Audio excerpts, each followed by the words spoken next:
Hello children, in this video I am going to explain two important topics of chapter 3 types of economies. The first topic is economic growth. Economic growth means the increase in national income or per capita output or income over time. It is written in your book as well as it is also written on the page which is showing on the screen. It means the increase in per capita output or per capita income. Per capita income means the income of each and every person of a country. You can better understand the per capita income by dividing the total income of a country with its total population. कहने का मतलब ये है कि अगर किसी country की population 100 है लेकिन वहाँ की टोटल इनकम 1000 रुपये है, 1000 रुपीज़ है, तो 1000 रुपीज़ को हम 100 से डिवाइड करेंगे तो आएगा ₹10. तो इसका मतलब ये है कि उस कंट्री की पर कैपिटा इनकम ₹10 है. तो यहाँ पर जो इकोनॉमिक ग्रोथ है वो डायरेक्टली रिलेट करता है पर कैपिटा इनकम से. तो जिस भी कंट्री की पर कैपिटा इनकम बहुत ज़्यादा होती है, बहुत अच्छी होती है, वहाँ हम मानते हैं कि इकोनॉमिक ग्रोथ बहुत अच्छी है. तो इकोनॉमिक ग्रोथ सीधा से कनेक्ट होती है पर कैपिटा इनकम से. Here is also a thing that more appropriate definition of economic growth is in terms of rise in per capita income. Means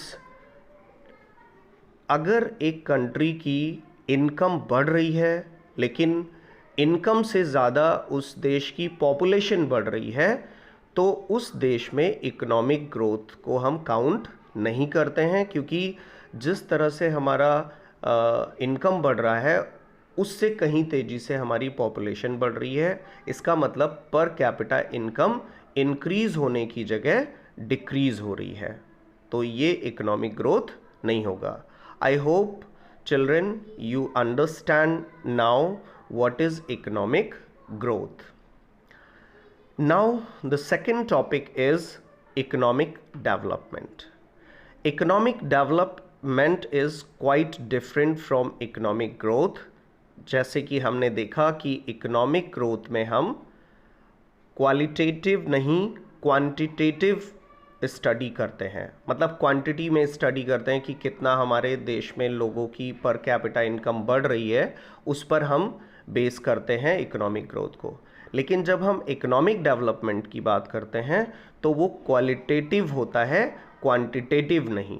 कहने का मतलब यहाँ पर देखिए, आप इस पेज में जो आपकी स्क्रीन पर भी दिख रहा है, इसमें लेफ्ट हैंड साइड में लिखा हुआ है distribution of income, incidence of poverty and unemployment. इसका सीधा सा मतलब ये है कि अगर किसी कंट्री में वहाँ जो लोगों के बीच इनकम का डिस्ट्रीब्यूशन है वो प्रॉपर नहीं है, या फिर वहाँ की जो जनता है, जो पॉपुलेशन है, उसमें गरीबी बहुत ज़्यादा है और वहाँ पर अनएम्प्लॉयमेंट बहुत ज़्यादा. अनएम्प्लॉयमेंट का मतलब ये है कि बेरोज़गार लोग हैं. Means the people who are able to do work but they are not getting the work for their earnings. ये कंडीशन अनएम्प्लॉयमेंट की होती है. तो अगर किसी कंट्री में पॉवर्टी बढ़ रही है, अनएम्प्लॉयमेंट बढ़ रहा है और वहाँ पर इनकम का डिस्ट्रीब्यूशन इक्वल नहीं है, प्रॉपर नहीं है,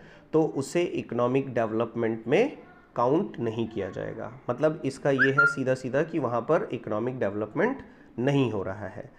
और अगर वहाँ पर अच्छे से मतलब पॉवर्टी डिक्रीज़ हो रही है, लोगों की इनकम भी बढ़ रही है और गरीबी भी कम हो रही है, लोगों को काम मिल रहा है, मतलब अनएम्प्लॉयमेंट भी डिक्रीज़ हो रहा है और इक्वली लगभग लोगों को इनकम का डिस्ट्रीब्यूशन हो रहा है, तो वहाँ पर इस बात को माना जाता है कि इकोनॉमिक डेवलपमेंट हो रहा है. So here I can say that the economic development is directly related to the quantitative development of the country, with three aspects: basically distribution of income, incidence of poverty, as well as unemployment.